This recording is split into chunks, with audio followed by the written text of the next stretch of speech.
Banjir yang ada di Sumatera mengajarkan kita satu hal, teman-teman. Ya, banjir dan cuaca ekstrim bukanlah sebuah bencana 100%. Bisa dibilang ini bukan bencana mutlak, teman-teman. Ya, kita tahu lah kalau namanya gunung meletus, tsunami, itu memang di luar prediksi manusia.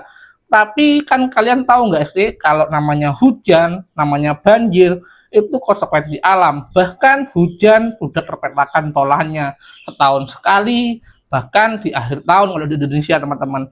Rata-rata curah hujan bisa diprediksi hampir akurat oleh BMKG. Tapi kalian tahu nggak sih, banjir itu adalah efek lain akibat penggundulan dan ekosistem yang rusak. Di saat curah hujan tinggi, jika sebuah hutan dan sebuah bukit tidak mempunyai ekosistem yang baik, maka terjadilah banjir, teman-teman. Fenomena apa ini? Yuk kita ungkap tuntas perihal fenomena yang namanya banjir dan fenomena yang dialami oleh saudara kita di Sumatera Utara dan Sumatera Barat di asumsi publik.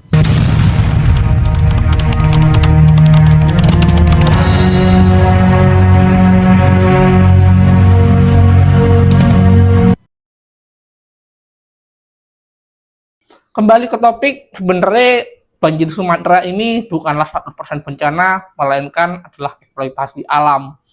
Ya, eksploitasi alam yang sungguh berlebihan, teman-teman. Dalam sebuah video banjir yang ada di Sumatera, nampak jelas gelondongan kayu terbawa arus, teman-teman.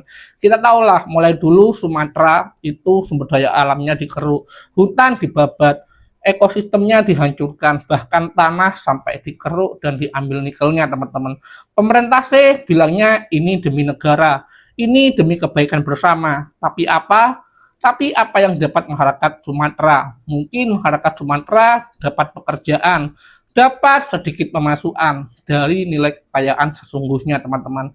Tapi kini rakyat Sumatera, warga Sumatera menanggung akibat ulah yang nggak mereka lakukan, yaitu banjir yang terjadi kemarin, teman-teman. Pemerintah bilangnya ini adalah bencana alam dan cuaca ekstrim, tapi kalian tahu nggak sih, yang namanya hujan itu sudah tertolakkan dan sudah bisa diprediksi hampir secara akurat oleh BMKG, teman-teman. Tapi apakah itu sebuah bencana alam? Setauku bencana alam itu adalah sesuatu yang mutlak dan di luar kontrol manusia. Ya, aku di sini nggak mau mendahului takdir. Aku di sini nggak bilang itu bukanlah bencana 100%.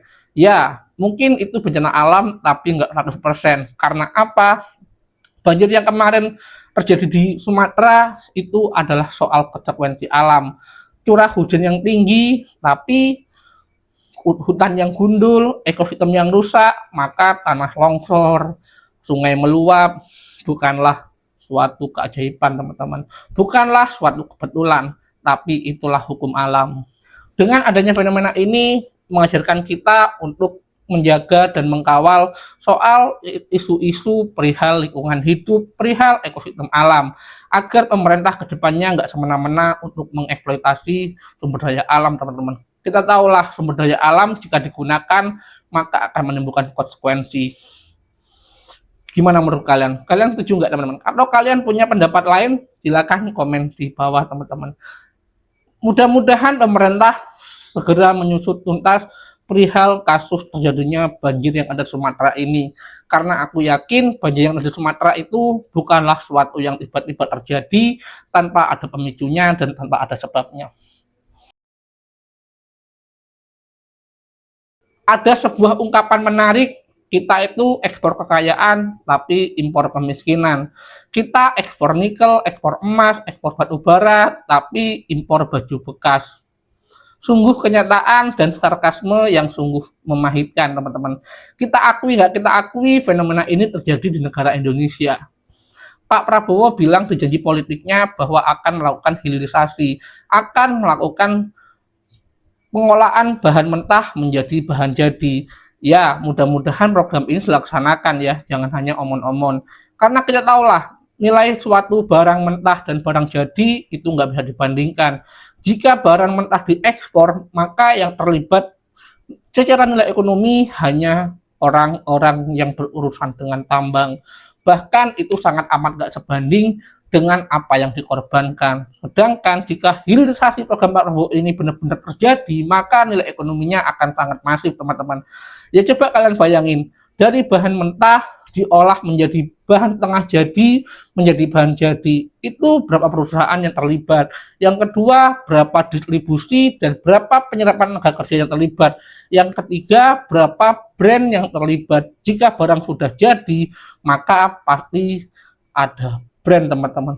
Sebuah brand melakukan promosi pasti melalui event-event besar, melalui event-event di kota-kota yang pada dasarnya seniman-seniman lokal juga ikut hidup. Pada dasarnya nggak bisa dibandingkan ya, ekspor barang mentah dan ekspor barang jadi itu bukanlah suatu yang dapat dibandingkan. Tapi pertanyaan besarnya, kenapa ya pemerintah nggak mau? Kenapa pemerintah nggak melakukan hal ini? Sebenarnya menurutku alasan yang cukup masuk akal, bukan pemerintah nggak mau, bukan pemerintah nggak bisa, melainkan soal sistem, teman-teman. Ya, soal sistem. Sistem 5 tahunan pemilu berkuasa selama 5 tahun. Kita tahulah, penguasa dipilih rakyat itu untuk berkuasa selama 5 tahun. Nggak cuma presiden aja, ada DPR, ada gubernur, bahkan ada wali kota, bahkan ada kades, teman-teman. Kalian tahu nggak efek domino dan efek samping dari sistem tersebut? Maka para penguasa ini dan para pejabat ini, apakah mereka mau membuat sebuah sistem yang jangka panjang, membuat kebijakan yang jangka panjang, tapi nggak bisa klaim prestasinya. Selama biaya politik dan biaya pemilu masih mahal di negara kita, maka jangan harap ketulusan politik dan ketulusan kebijakan jangka panjang akan keluar dari pejabat kita. Ya, aku akui memang pejabat untuk menyalonkan menjadi penguasa tidaklah murah, teman-teman. Banyak kepentingan yang terlibat. Mungkin mereka BU, teman-teman, butuh uang banyak, butuh uang cepat. Maka jika konsepnya seperti ini, butuh uang cepat, ya maka satu-satunya cara yang tersisa dan satu-satunya cara yang masuk akal adalah dengan ekspor bahan mentah, teman-teman. Karena yang pertama nggak ribet, yang kedua langsung dapat penadahnya dan sistemnya sudah ada dan sudah ready. Urusan lingkungan hidup, urusan kerugian negara, urusan jangka panjang, biarkanlah dipikir pemimpin berikutnya, teman-teman. Kalau kita ngomongin hilirisasi tidaklah mudah. Ini bukan soal korupsi atau ini bukan soal pejabat yang buruk, tapi melainkan soal sistem. Sebuah penguasa naik ke kursi kekuasaan itu pastilah dengan kepentingan-kepentingan yang terlibat, teman-teman. Kita tahulah namanya konsep titipan, teman-teman. Karena pada dasarnya biaya kampanye, biaya pemilu tidaklah murah.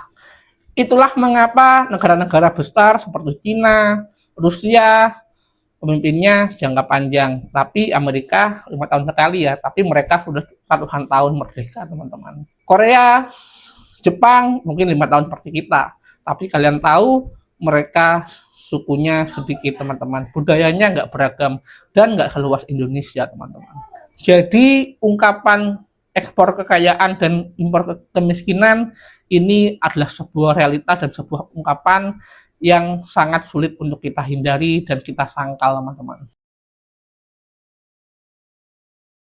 Proses hilirisasi dari bahan mentah menjadi bahan jadi itu tidaklah mudah semudah membalik telapak tangan, teman-teman. Ada SDM yang terlibat di situ, ada teknik-teknik dan teknologi yang terlibat di situ. Ya, ujung-ujungnya adalah kualitas SDM itu sendiri. Ya, mungkin jika melakukan hilirisasi, apakah SDM kita sanggup? Apakah SDM kita siap untuk mengolah itu semua?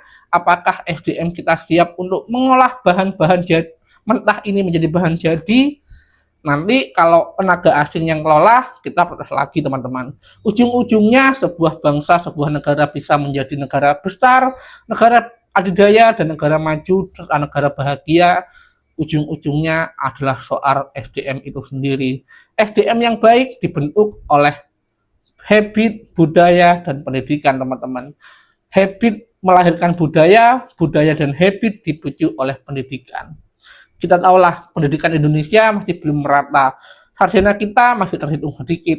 Adapun itu soal kuantiti, kualitas perguruan tinggi negeri kita sangat amat jauh dari Singapura, bahkan Malaysia, teman-teman. Satu-satunya cara untuk mendidik SDM adalah dengan media, sosmed, dan juga banyak konten-konten edukator seperti ini. Ya, selama tontonan kalian 80% hiburan semua, ya maka kita berharap apa, teman-teman?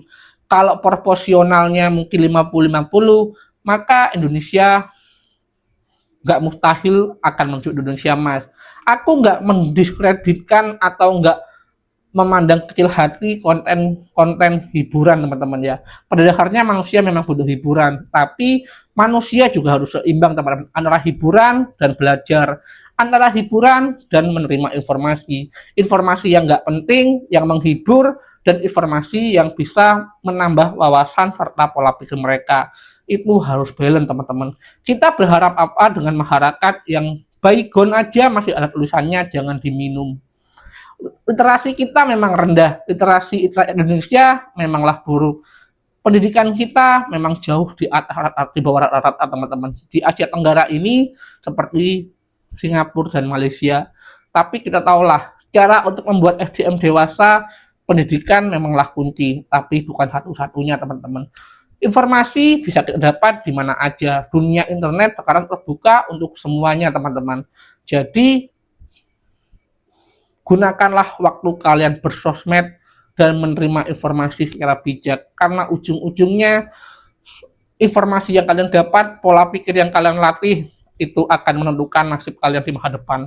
Intinya jika SDM kita mampu, jika SDM kita bagus dan dewasa, maka hilirisasi bukanlah hal yang mustahil, karena pada dasarnya orang yang menjabat, orang yang mengurus pemerintah, orang yang mengurus pemerintahan pada dasarnya adalah rakyat-rakyat itu sendiri.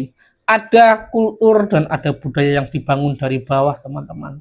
Selama korupsi masih dianggap wajar, selama kong kali kong sesama kelompok dianggap wajar, selama profesionalitas masih belum menjelma dan belum membumi di masyarakat Indonesia secara budaya, maka jangan salahkan jika Indonesia selama ini nggak akan pernah menjadi bangsa yang berdikari, teman-teman. Kesimpulan video ini adalah banjir yang ada di Sumatera mengajarkan kita satu hal, teman-teman, yaitu banjir bukanlah 100% bencana alam. Eksploitasi alam bisa menjadi satu-satunya faktor yang mempengaruhi banjir tersebut terjadi. Jika semua ini sudah terjadi, maka siapa yang harus bertanggung jawab? Silakan kalian jawab sendiri, teman-teman. Aku Bang Tejo, dan jangan lupa komen, like, dan subscribe, teman-teman, dan bye.